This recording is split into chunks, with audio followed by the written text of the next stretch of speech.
Hmm.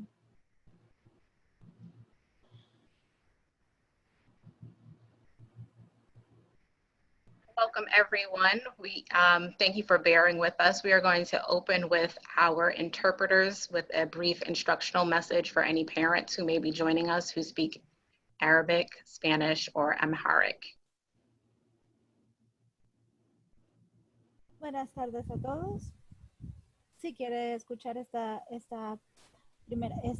conversación en español, por favor vaya a la parte de abajo de su pantalla y dele un clic al globo que dice español para poder escucharlo en español completamente.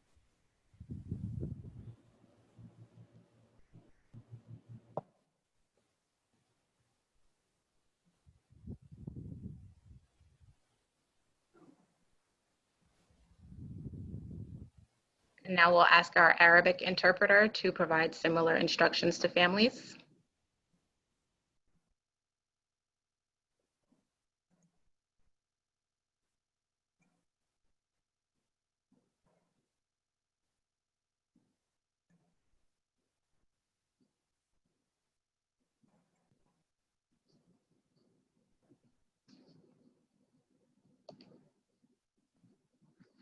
So hopefully our Arabic interpreter is already in the audio channel with our Arabic speaking families as well as our Amharic speaking interpreter. We're going to move ahead and hopefully provide some additional written instructions for families who speak Spanish, Amharic, and Arabic in the chat box for families who may be needing to connect with the interpretation services. Good afternoon and welcome to the first of 10 ACPS reopening community chats that have been planned for our families, community members, staff, and students. Whether you are joining us live on Zoom or streaming this chat on Facebook, or if you're watching the recorded session because you weren't able to join us live, we really want to thank you for making the time and space to join us to voice some of the concerns and questions that have really been bubbling up in our parent communities. My name is Tanika Taylor-Toucan, and I'm the School Engagement and Community Outreach Manager for Alexandria City Public Schools. And I'm pretty excited to be co-moderating this afternoon with a woman that I really respect, and I know she's got a big heart for Alexandria and Alexandria students. So I want to take a moment to introduce you to Gaynell Diaz. Hi, good afternoon. Thank you. My name is Gaynell Bowden Diaz, and I'm the Director of Resident and Community Services. You gotta be kidding me, right? Hello? We hear you. Okay, I apologize. I just lost video. I was like, what happened? Forgive me, but I'm the Director of Resident and Community Services for the Alexandria Redevelopment and Housing Authority. And I am really excited about serving as moderator because just as all of you do, I really care about the educational community here in Alexandria and that the educational needs of all of our students are being met. We're very grateful for all of you that have taken the time to submit your questions in advance and to attend this chat and to make sure that your voice is heard on all the issues that you care about and that you're working with ACPS toward potential solutions for safely reopening the schools and that you're making sure all of your issues, all the issues that the families may face in the fall are addressed. So I will be asking as many of the questions that have been submitted as possible in the next 60 minutes so that we can provide the answers about the reopening. First, we're going to hear a few words from our superintendent, Dr. Hutchings.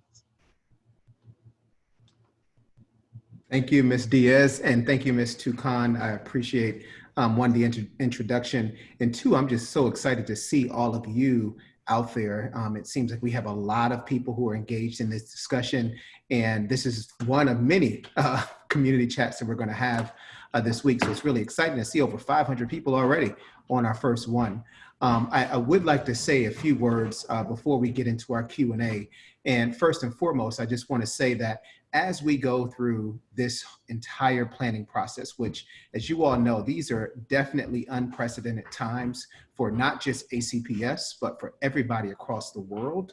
And it is so important for us to have the patience, to be flexible, and to also allow our staff to have some grace during this period of time, because there's so many changes that occur every single week. I mean, you think of where we were 3 weeks ago to where we are today, and who knows where we're going to be in a week or 2 or 3 or a month, right? So it's so uncertain in regards to our future that we have to really be flexible. And one point that I wanted to make before we get into our discussion today is that we have a full, cross-functional planning team that is working to develop our reopening plan for ACPS.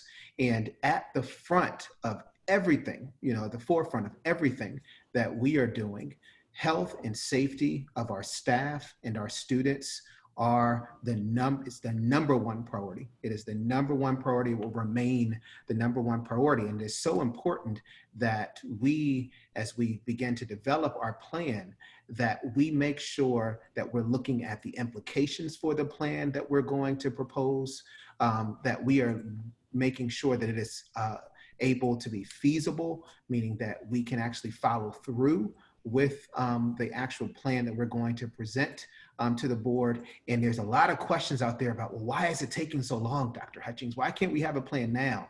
And I think it's so important that we understand, we want to make sure that when we're sharing out our plan, that we're sharing what now and what next, that we're not just saying, hey, this is the plan and we don't know why we came up with the plan. We're doing this plan because another school division did it. Like, that is not the proper reason for us to implement a plan. We need to look at what is best for ACPS. Is it feasible for ACPS to do some of these things? And if it's not, we want to be able to share out with the community as to why this is not feasible. But we'll get into more of that today with our questions. I just want to welcome you all, and it has truly been an honor and pleasure, even during this pandemic, to serve as the superintendent of schools.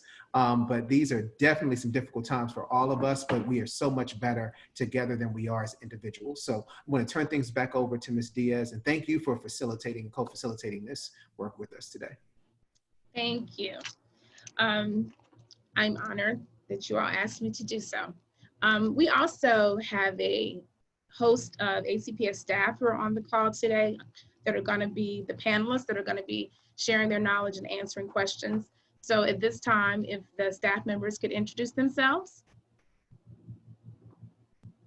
I'll actually just give an overview so that we're not all jumbled on top of each other in terms of some of the leadership that has joined us here today. And in addition to Dr. Hutchings, we have Dr. Stephen Wilkins, who's the Chief of Staff, who has joined us, as well as Dr. Terry Mozingo, the Chief of Teaching, Learning, and Leadership. Dr. Gerald Mand is also on the line. He's the Executive Director of Instructional Support. Dr. Elizabeth Hoover, our Chief Technology Officer. Dr. Julie Crawford is on the line. She's the Chief of Student Services and Equity. Thank you for joining us. Dr. Bethany Nickerson is the Executive Director of English Learner Services, and she has also joined us. Terry Werner is the Executive Director of Specialized Education, and she will be here assisting with responding to questions as well. And then we also have Dr. Alicia Hart, who's the Acting Executive Director of Facilities and Operations, along with Ms. Erica Gulick, who's the Director of Capital Programs, Planning, and Design. I may have missed someone because my screen is not, I'm on a laptop screen and not a desktop screen. So if I have missed any of my colleagues, I apologize. But if you hear a question that you can chime in on, please feel free to do so. Okay, thank you, Tanika. So based on the questions that we collected and received in advance, we'd like to dedicate equal blocks of time to dig into all those areas, and we've separated them into different topics. The first topic will be health and safety. The second will be the delivery of instruction. The third will be childcare and other after-school needs, along with technology. So please feel free to add additional questions on any of these topics by clicking on the Q&A. And Tanika will be keeping an eye on that and making sure that any other questions that come in that are different from what we've asked, that we can pose to our panel. Questions that actually do come in live and we're not able to answer them during the allotted time, we will post the FAQ to the website after the series of community chats has concluded next week. But before we do dive into your questions, we want to really thank everyone who completed the reopening survey a couple of weeks ago. The survey really showed us that students' physical health and safety was the top factor in decision-making for our families. And that information that we received from the survey also showed us that 40% of parents preferred a fully virtual model at the time that the survey was administered, while 60% preferred a hybrid model, or one where there's a mix of virtual and in-school learning for students.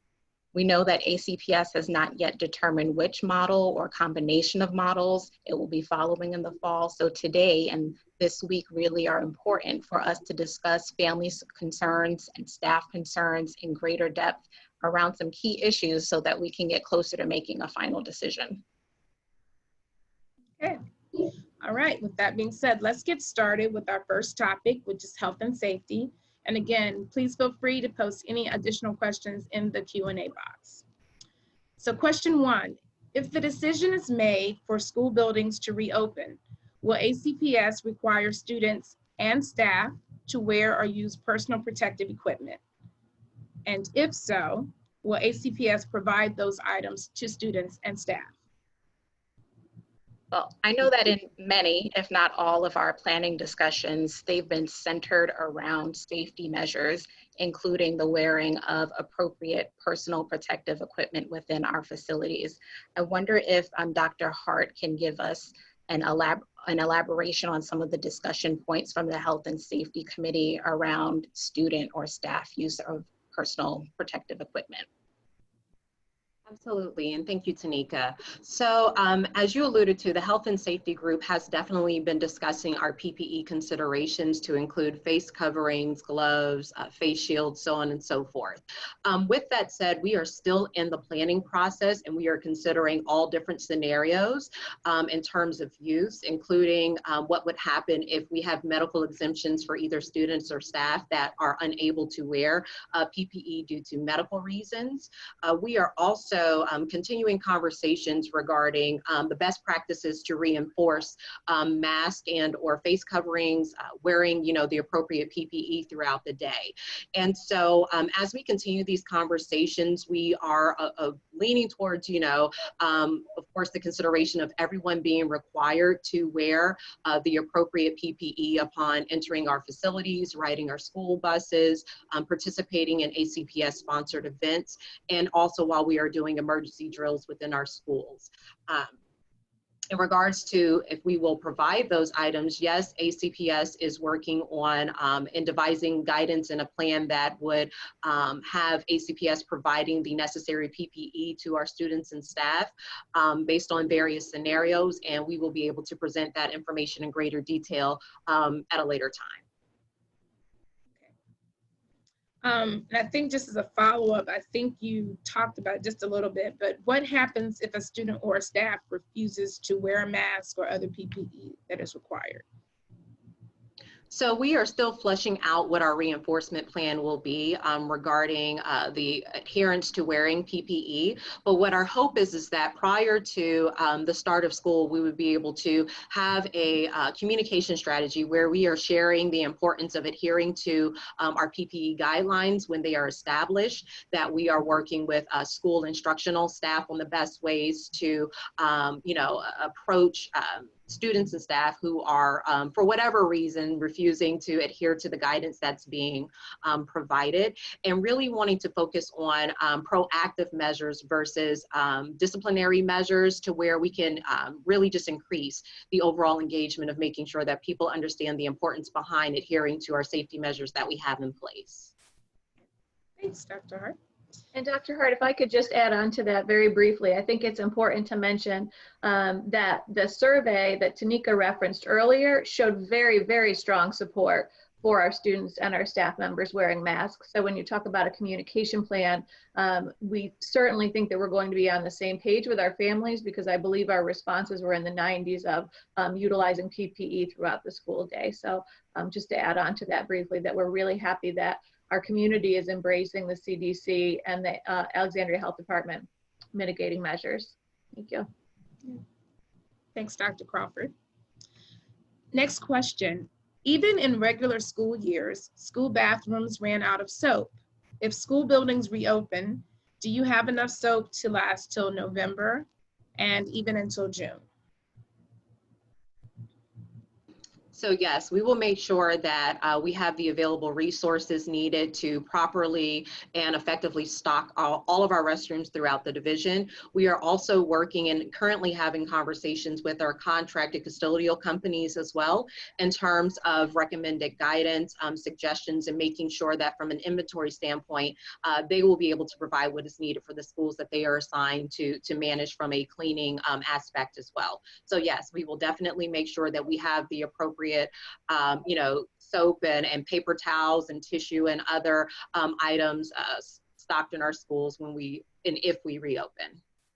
Okay, and I think the next question is very similar. It sort of piggybacks on that. Can ACPS afford to take all the precautions needed to return students and staff to the school building safely, which includes buying cleaning supplies, making sure the schools are disinfected properly, administering temperature screenings, social distancing on buses and in classrooms? So I think the extra piece might have been added maybe with the temperature screenings and the social distancing. Thank you. Yes, we are currently addressing and reviewing the financial impact of all of the decisions that we would recommend to go forward. And so being that we are currently in that process, I can say that we will put forth, every effort to make sure that we can purchase what is needed if we reopen in a hybrid model, just with the caveat of understanding that those conversations are ongoing. Really understanding the impact of potential costs will be important as we move forward. And again, once we get to more finite guidance, all of that information will be shared. Okay, thank you. If ACPS reopens in a hybrid system, meaning that there is there's some online instruction and some model where students attend for some portion of the day, and a student or a teacher is diagnosed with coronavirus, what is the protocol? So I'm also going to ask Dr. Julie Crawford to assist with this response, but I do know all of these scenarios are currently under conversation with the understanding that our plans will have to be ones in which we can quickly pivot back to a virtual model if needed, just based on, the case and potential impact of somebody or multiple people potentially testing positive for COVID while we are back in-person learning. So, based off of that, again, being able to quickly pivot is going to be instrumental to whatever plan that we are able to devise and finalize. And I will ask Dr. Julie Crawford to add anything else to that particular question. Thank you, Dr. Hart. This is obviously a hot question for many people about once we have in-person learning or instruction, what would we do in this case? And want to assure the community that this is a question that is being discussed thoroughly with the Alexandria Health Department and with our school health providers. I can say that when we look at some of the mitigating measures, including smaller class size, smaller students on buses, we know that were we to have a case, hopefully the amount of exposure would be significantly reduced because of the steps that we're taking. But our first step in any positive case or suspected case, whether it's a staff member or a student, is to contact the health department immediately. They come in and provide us with explicit guidance. They have a tremendous number of resources that are already available on their website that will make sure that people have proactively of what to do if you feel you are symptomatic and what to do when someone you know is symptomatic. So we would work with the health department. They would provide us guidance on contact tracing, and that is talking to the person who is positive to identify who have you spent time with, what people have you spent time with during the school day. Guidelines is more than 15 minutes so that you're not where you are not socially distant. So you have the exposure to the droplets or the aerosol where we believe the virus is carried. So really take away from that is that we contact the health department, we follow their guidelines immediately. But the first step in that is to identify exposure through contact tracing. And what that does then is help tell us what our next steps need to be. If the person had very limited exposure, it may be a situation where we deal with one classroom or one area of the building. If this is a situation where there was extended exposure, hopefully the mitigating measures would take care of, then we would be looking at what do we need to do as a school for a school or, school system. But Dr. Herring and the members of the Alexandria Health Department are there to support us and already planning for situations like that. Thank you. Sorry, that was a long answer. No, that's fine. Actually, and I think that kind of answered the next part of that question, which was under what circumstances would you close one school or go virtual again? So I think you addressed that, because it would just depend on the amount of exposure and looking at that and working with the health department. Correct. Thank you. I think we do have one potential live question here. I guess, is ACPS considering outdoor learning as one of the models or part of a model? This is Dr. Mazingo, and I can respond to that question. It's a very good question, and we're so glad that someone has asked that question. Again, the teams, as they've indicated, the cross-functional teams are still working and looking at various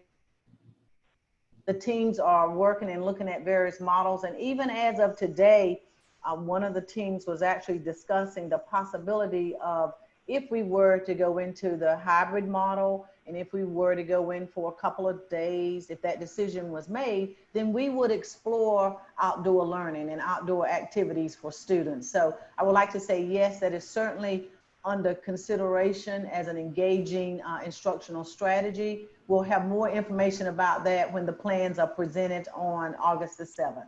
But thank you for asking that question. Great.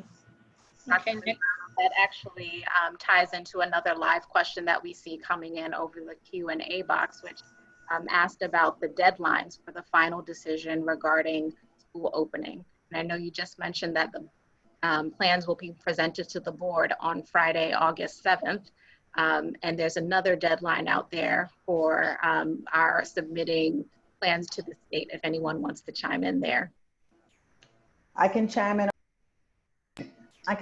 on that also. Yes, August the 7th is when the plans will be presented to the school board. At the same time, August 14th is the day that we will be required to submit the plans to the Virginia Department of Education. So the teams are working diligently to be able to meet those expectations. Thank you. Great. Okay, I think we have one more question on the health and safety before we move to the next topic, and that is, how prepared are ACPS nurses to support students and staff in school buildings in a COVID-19 environment? And do their roles change from a regular year? I'd be happy to start that, and anyone can add on. First of all, I think it's important to recognize that in ACPS, we are very lucky that we have RNs in every school building already. A number of our surrounding school systems do not have that as their staffing. So we're very lucky that we have both registered nurses and, in many cases, certified nursing assistants or health clerks to assist us. Are they ready? I think they are as ready as anyone can be, knowing that the information and the data changes regularly. As Dr. Hutchings started out with, we need to talk about flexibility, and our nurses are ready for that challenge. We have an exceptionally experienced and knowledgeable group, and they have been planning for reopening and really talking about the medical considerations throughout the closure. They've continued to meet as a group, and they also participate in, I think it's weekly, if not bi-weekly, webinars with the Virginia Department of Education School Health Coordinator to make sure that we're getting information from the Virginia Department of Health, the Alexandria Health Department, and that's channeling to our school nurses. So I do believe that they will be ready. They are used to handling health challenges and health emergencies in our school. We know that this is a great partnership, because if you're following some of the health strategies in a school, one of the things, as an example, that we'll be looking at is an isolation room. So if someone were to be symptomatic, we would want to make sure that that person was separated from the rest of the school community so that they could be sent home and get medical support. That obviously is a partnership with school administration, with our operations to make sure that we have that separate location. And then our school nurses being able to support the isolation room and the regular needs that our students have. If we are face-to-face, then we know that we have students who have regular non-COVID related medical needs that they'll be attending to. But I do believe that they are and will be prepared and have stayed up to date with all of the research and are critical members to making sure that our students are and our staff members are safe. Okay, so we're gonna, thank you very much, Dr. Crawford. We're gonna move on to the next topic, which is instructional delivery. And the first question is, if a hybrid model is implemented and students and staff return to school buildings, will ACPS honor the governor's recommendations to prioritize in-person learning for pre-K through 3rd grade? It doesn't seem like other districts have honored these recommendations and have instead treated pre-K through grade 12 the same in terms of offering in-person learning versus distance learning. That's a great question, and I think it's one of the reasons why ACPS is currently engaged in such a thorough vetting process before making a final decision on the model or combination of models that will be presented for the reopening of schools. Dr. Mozingo, can you offer some additional insights around the discussions about prioritizing groups of learners? Certainly, thank you so much. And I just want to add that first and foremost, all of the teams are being guided by a series of questions that came from the Virginia Department of Ed, whether it's around instruction, teaching, learning, professional learning. All of the teams have been reviewing, studying, and examining a number of questions. And what our goal is that the teams will in fact provide, as I said earlier, on the 7th of August, they will provide a recommendation in this particular area. I think as Dr. Hutchins said earlier, though, what we want to be able to do is ensure that they're following those guidelines, but at the same time, we're also looking at some new data that we're getting, whether it's data from our survey, whether it's data even as a part of the community chats. Our ultimate goal is to make decisions in the best interest of our students. I think I just wanted to chime in on that. This is one of the reasons why I believe it's so important for us to have this time to really dig deeper into our planning versus just coming up with a concept and releasing that out to the public without taking a deeper dive to determine, one, what are the implications of these particular choices or options that we're looking at? What are the pros and cons, right? What are the resources that will be needed in order to live up to some of these concepts that we're thinking about, and then also what could be some of the negative or the downfall to focusing on certain groups and not others, right? So we want to make sure that we are digging deeper, and that's why we are staying true to our timeline. And even though it's still extremely rigorous in regards to kind of like this time frame, it's really quick. But we want to just not rush without digging deeper. I just wanted to just re-emphasize that. Dr. Hutchins. All right, thank you. How will virtual learning look different in either model? Will live participation be required, or is there a way to record the lesson for kids and parents who can't attend live so that they can watch later and parents have a real option to support their child's needs? I'm going to ask Dr. Mann if he would like to respond to that, since that was a big discussion item just today with our scheduling team. Thank you, Dr. Mozingo. Yes, that was a topic of discussion today. We are still vetting, as we've been articulating through our cross-functional planning team's expectations for staff. And one of those expectations, live instruction would be one of the expectations, but also, as the question stated, that we have a portion of either the entire lesson or what we call the I do's section, where the teacher is actually instructing the students, that would be recorded. And then we've also some lessons learned from our summer learning program as to ways that you can access those videos later for parents' flexibility and schedules.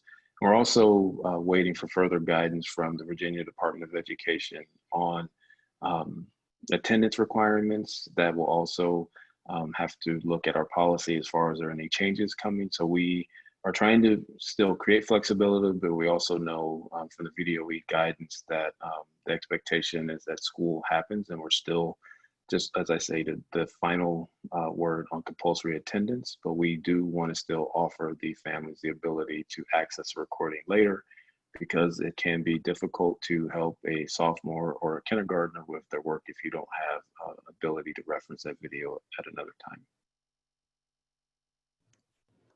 Okay. What support will ACPS have in place for students who are struggling or for students who refuse to Zoom?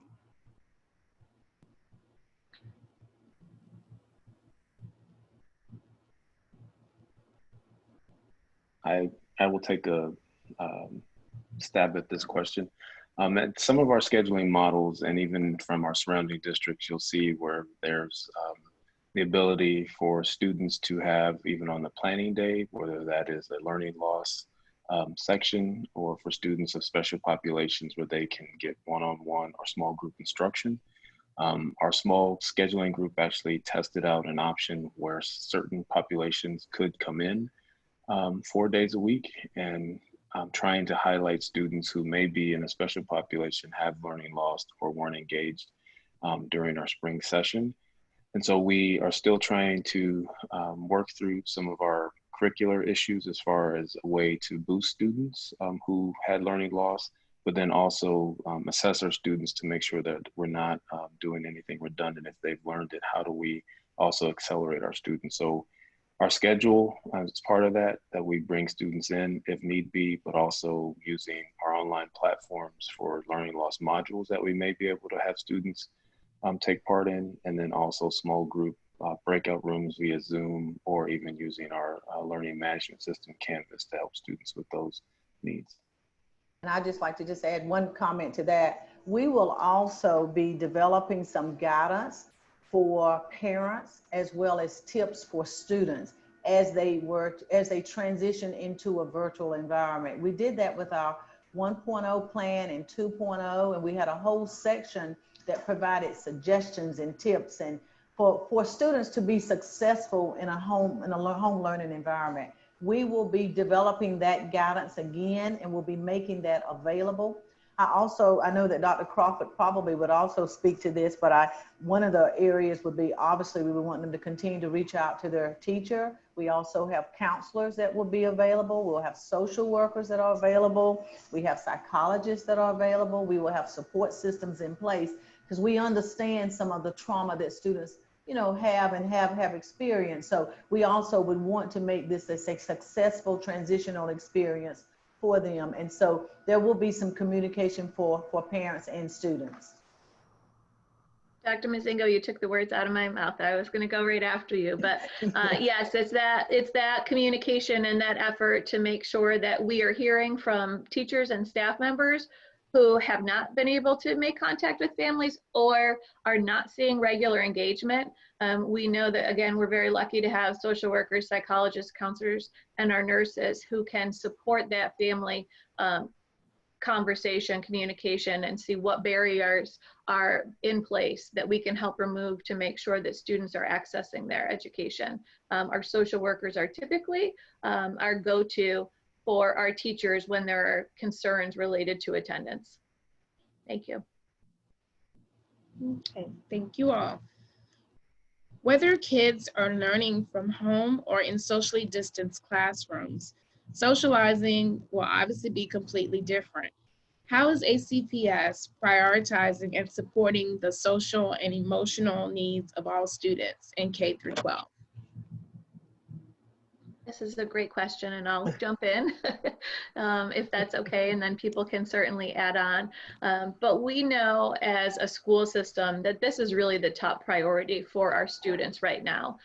We are encouraging our staff members, as we look at, if we do go hybrid, our in-person time being focused on social emotional support, relationship building, identifying needs. The closure has been phenomenally traumatic to students to a degree that we haven't seen before. So one of the very specific things that we're looking at is what we would call a universal screener or an assessment tool for all students that's developmentally measured, so that we're able to see what impact did the closure have, what is the social emotional functioning, what are, you know, what has been traumatic in that process. So we're able to identify what are the student needs and then support them so that we are able to set up a classroom where they can have social interactions and engagement. There's also, in this time, there's been a lot of new books that have come out, particularly for our younger students, to help explain things like social distancing, wearing masks, and really making sure that our kids are aware of why we are doing this and how, as you said, you know, interacting is just going to be different. Our classroom is going to look different right now and our structure. So it's doing that as far as the hybrid goes, but then also having that accountability an assessment tool for virtual, and then using our technology tools to be able to do small group conversations and relationship building that way. So just offer that. I'm not sure if anybody wants to add on.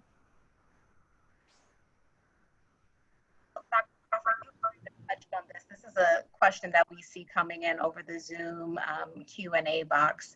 What are some of the barriers that we've identified as a school system to higher participation rates in virtual learning? Well, I'll make a couple comments, and I think it's one thing that Dr. Mann has mentioned. We know when we were in our March to our June time, there were things that were highly atypical, obviously, but one of them was grading and the decision that we had to make for particularly our secondary students. And so the buy-in may have been there a little bit less for some of our older students when we were at a pass-fail. We know that the VDOE was doing, the Virginia Department of Ed was doing their best to respond to the academic needs of our students and staff, but moving forward in both a hybrid and a virtual model, we are going to have more traditional requirements, if you will, as far as grading and expectations on instruction goes. So I think from the student level, what we heard from some of our students who reported being less engaged was that there wasn't as much buy-in there on the higher level. The other piece, as far as our younger students go, we know it was just a totally new process for some of them, as that being the main method of communication. I think what we're seeing for a lot of our kids in summer school is that they have worked out some of the kinks with that, and summer school, at least the reports that I'm getting, is that we have had a very positive experience and engaging. So we also have to look at how we're being responsive. We've learned from the spring to be able to reach out to the kids. I think that we have done a good job technology-wise of making sure that there's access, and when there's not, working to address that. We know that's not perfect yet, but that we've done a lot to make sure that our community has access and intervening quickly when we know that they don't. So I think the challenge is sometimes, at least initially, technology could be a barrier. Investment from our students, if they felt that things were not going to be graded, was what some of our students were reporting. Difference in, you know, how things were being instructed because they were online was uncomfortable for some of our kids. And we also know the reality that families are trying to work from home and provide support. I mean, you can't take out the logistics that this is new for everyone, and parents and guardians are doing what they need to support families and make sure that kids have what they need. And so that sometimes is a barrier too, because the person who's on site with you, and all of us on the call are probably living this as well, may have a job responsibility from the home in addition to supporting your kids. So the, you know, the barriers are new and different, but we're finding ways to address them, hopefully. And that's that parent support. That's also, sorry, Dr. Hutchings, our job of making sure that we're supporting the parents who are maxed out. And I think in addition to what Dr. Crawford has stated, I think we have to remind ourselves that from March to June, we were experiencing a new normal across the entire world. So we were in uncharted waters, or entering uncharted waters at that time, where we had no example of what virtual learning looked like in public education, you know, unfortunately. And I think that what we have learned from March through June is that we still need to have some form of flexibility, especially with the fact that many of our staff members, they are also home with their children or with, a loved one, or, everybody has their own personal situations at home. So we still have to allow for some flexibility, but I think we also are going to have some more structure as well. Because when we closed our buildings on March 13th and we set those expectations, we were really trying to assume we were coming back right away. And unfortunately, we're still not back, completely. So I think that the lessons that we learned from March through June is that we still need to have some flexibility, but we also need to have some structure so that we don't have so many differences in regards to students' learning experiences. Because what I heard from a lot of our parents between March and June is that there were some parents who were really excited, really happy with the engagement that their child received. And I'm one of those parents, right? My son, he had a great experience with his teacher. But then we heard from some other families who said, I didn't get really to talk to my teacher but once a week, or I couldn't log in at certain times to engage with my teacher, or we didn't have a set schedule or time each day that we met, and things of that nature. So I think we are going to just have to have a little more structure, but still having some flexibility, because people are still home with their families and with their children or their spouses or whatever situation they're in at their home. Great. All right, so let's move on to our third and final topic, which is childcare, after school, and technology. Question: a lot of students cannot stay home alone and parents have to go to work, as Dr. Hutchins just alluded to. If students are not in school 5 days a week, we need daytime options, especially for children in elementary school. Is ACPS working with Campagna, YMCA, rec centers, or other after-school programs toward a solution? And if so, what might that look like? Again, this is one of those questions that spans multiple departments and offices. So I wonder if Dr. Hart could start us off from a facilities perspective in terms of what items are being considered for working with partners in that capacity. Absolutely. So thank you for that, Tanika. We are currently having conversations with RPCA, Campagna, and a number of our other community partners regarding the childcare conversation. Those conversations are ongoing, but thus far have been very productive. We are truly looking at, every avenue that's available to us to be able to accommodate, childcare, of course, with keeping in mind the social distancing constraints and our capacity constraints in our facilities. But we are having and continue to have conversations with those partners, and anticipate more guidance being able to come out from those conversations very shortly.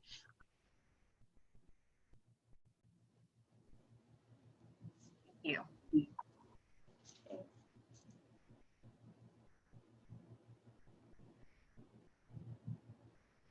And so another question that I see we have that came in actually has to do with technology. So Dr. Hoover, you're up next.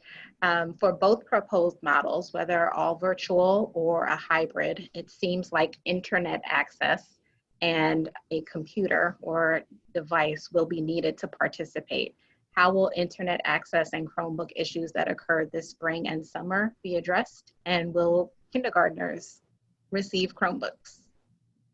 Thank you, Tanika. Great question, because you're right, regardless of hybrid or a fully virtual model, the technology needs for our students, families, and our staff remain the same. So we're doing a couple of things differently than we did in the spring. We are expanding our Chromebooks down to second grade. So all second through 12th grade students will receive their Chromebook, or keep their current one or receive a new one. And then for our students in rising pre-K, kindergarten and first grade, those students will actually receive a device as well. It'll be a tablet device for them to access their technology resources. And certainly the internet access remains, the need for that remains the same. And for us, I feel like this is because we had our experience in the spring and summer, we were really in refinement mode of our previous procedures. We are looking at unlimited data plans for our Khajiits to provide additional time and for household residents. So that's one thing we'll definitely be looking at. We are also, we recognize that students and families need additional tech support, how to log into Clever, how to help my student log into their Chromebook and things like that. So we are currently developing more tutorials and multiple languages so we can increase access to that and communication around that. We hope to, and we're also hoping to do some student supporting other students with the use of technology. So our work in that area will continue. And you know, one question is, if we don't go back, how are our new students and our rising pre-K to third grade students, how will they get their devices? And those plans are in the works. We've got lots of ideas of how we can do that, and not just handing a device to someone, but how can we also look at some models that we can have some small group family instruction on how to actually use these devices. We are in a different situation than we were in the spring now that we're no longer in a stay-at-home, safer-at-home order. I hope that answers that question. Yes, I think that answers that question. And I think this is probably similar, even with like the previous question, but will extracurricular activities continue in either model? Looking at sports, theater, student clubs, how will those types will those types of activities be available to our students? And So open I will, Sure. I'll take, Dr. Mann. yes, so for high school sports, we will take our guidance from the Virginia High School Athletic League. And so following their guidance on clubs and sports, those all fall under their guidance. We are still, and this is a great question as we bring this back to our principal group and the cross-functional planning, how is it possible to do Zoom clubs? I think as we all can attest that these are trying times, we need to think differently. So if that's a way that we can connect our students, we'll bring this back to the group. But as everyone can imagine, people think athletics and then they move to what's the schedule, and we actually haven't had the discussion yet about after school clubs. So this is a great thing for us to bring back to our cross-functional planning team. Thank you. There are actually some additional questions coming in on the Zoom chat that I'd like to pose to the panel. And this one has to do with learning pods. Is there any consideration of the pods idea where small groups of students outside of ACPS buildings meet in person? We know that some families are doing this privately. Is that part of, is that being considered in these plans? To my knowledge, I don't think that at this point, Dr. Mann, I don't think we've discussed the idea of learning pods just yet. You know, that may be something that might surface, but we haven't discussed that idea just yet. Thank you. Another question that we see has appeared has to do with the 5-day traditional model and why that has or if that's been considered at all. So I can take that one some. Okay, great. I think that as everyone has already indicated, first and foremost is the health and safety of our children. I mean, and our staff, that has to be priority. It continues to be priority in everything that we do, is the health and safety and wellness of our staff, students, and families. We also are still getting guidance, you know, from the Virginia Department of Ed. We have 2 models that have been proposed, and those 2 models are actually being examined.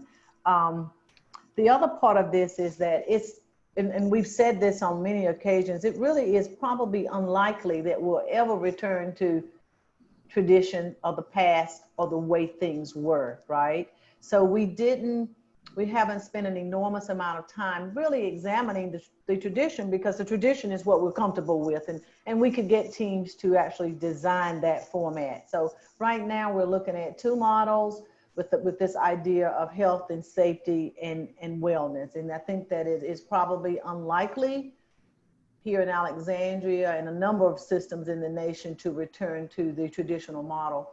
I think also the system, we didn't want to ask and set people up for something that may not be feasible, right? You know, he talked about feasibility. So we didn't want to set them up for something that might not be possible in achieving. Great. Thank you. I know we have another live question that came in that I think Gaynell's going to ask. Sure. If ACPS goes to hybrid, do parents have the option of opting out and only having their child go virtually?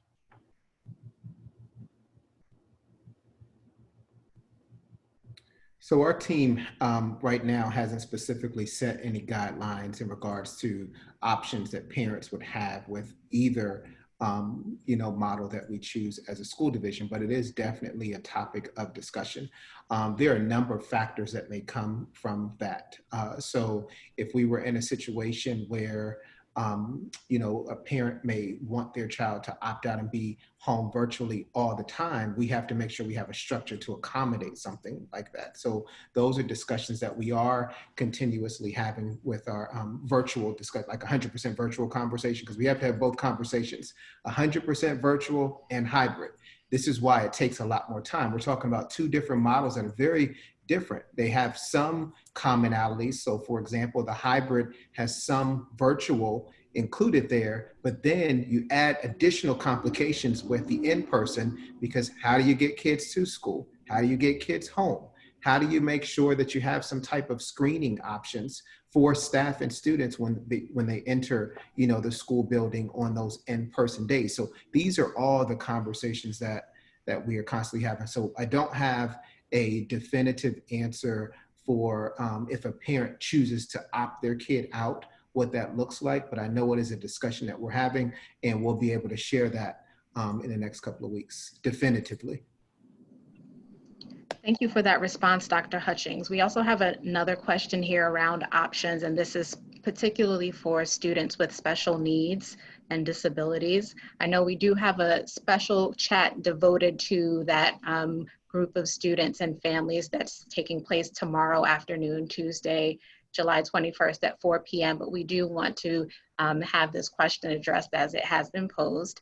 Will there be additional options for special education students that need to be at school full-time in order to learn?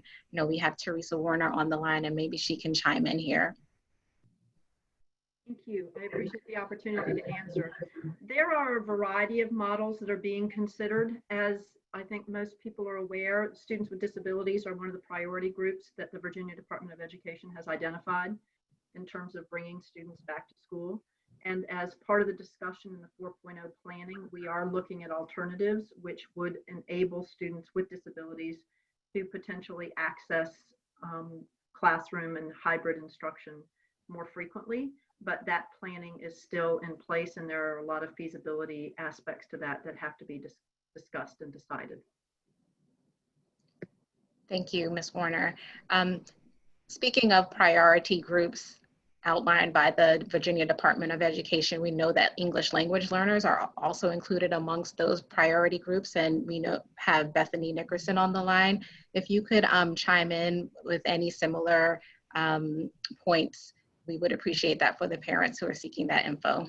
Yes, thank you. And as you mentioned, English learners are also a priority group, and in all of the options that we're considering, similar to what Ms. Werner just shared, we are looking at additional time for our English learner students. All of the options are still in discussion, but be rest assured we are surely discussing English learners in each of the scenarios. Okay. Thank you. So we're actually almost out of time. I can't believe how fast this hour has gone here. This has been a great opportunity to voice some of the concerns that families have and about the schools reopening in the fall, and how ACPS is going to find those solutions to those problems. Dr. Hutchings, is there anything else that you would like to share before we wrap up? Other than the fact, I just want to thank all of our panelists who were able to answer these questions because one, this goes to show of how collaborative this effort has to be.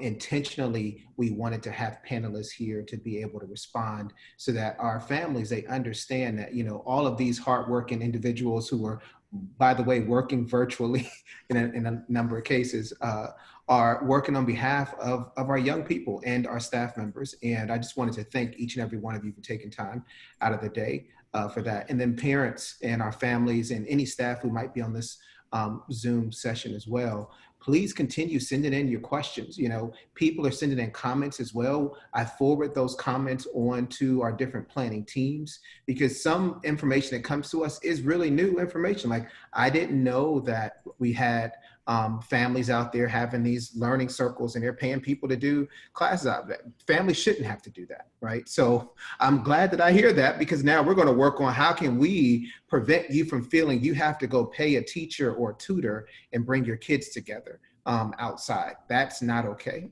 So this information is extremely helpful to us and we appreciate you all giving us this time. And I thank you all on the panel for your comments and your responses. Thank you, Dr. Hutchings. I do just want to give a special shout out and thank you to Gaynell Diaz for serving as our incomparable community moderator and helping us bring some of the voices and concerns of our parents to the table and having them addressed. We do want to make sure that parents know that if you submitted a question that was not answered live, many of the answers can already be found on the frequently asked questions page of the ACPS at Home website. So please be sure to check that out. If there are any outstanding questions, we are culling through the Q&A box and the Facebook comments, and we will post those answers in the coming week so that you'll have those that information available to you. We would also like to invite you to stay connected to ACPS through the ACPS Express newsletter and the ACPS at Home website during this critical time. Again, we'll be sharing more details about the reopening plans over the next couple of weeks, and the final plan will be presented to the school board on August 7th. And details for what that means for our students and families and staff will be shared with the community by August 14th. So thank you again for all of your participation and have a great evening. Thank you.